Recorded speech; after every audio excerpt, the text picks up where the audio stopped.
જામનગરના રણજીત નગરમાં છેલ્લા 72 વર્ષથી પટેલ યુવક ગરબી મંડળ દ્વારા નવરાત્રી પર્વની ઉજવણી કરવામાં આવે છે, જેમાં યુવકો દ્વારા રજૂ થતા મશાલ રાસે લોકોમાં આકર્ષણ જમાવ્યું છે। આગના ધગધગતા અંગારા પર ખુલ્લા પગે રાસ રમવામાં આવે છે। આ રાસ ગરબાને જોવા માટે મોટી સંખ્યામાં લોકો અહીં આવી પહોંચતા હોય છે। હાથમાં ખુલ્લી તલવાર સાથે શક્તિ અને શૌર્યના પ્રતીક સાથે ગરબે ઘૂમતા ખેલૈયાઓ સૌનું મન મોહી લેતા હોય છે। યુવાનો દાતરડા, મશાલ અને તલવારથી રાસ રમે છે। આજ ગરબીનો એક ખેલૈયા હતો।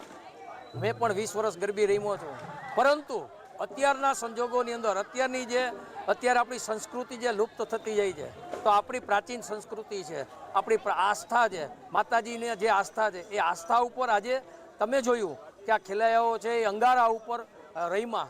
આપણે પોતાને વિચાર થાય કે આ અંગારા ઉપર કઈ રીતે રમી શકે, પણ માના આશીર્વાદ, માની શક્તિ આ ખેલૈયાઓ છે એ આજે રહીમાં આપ પણ નિહાળી શકો છો।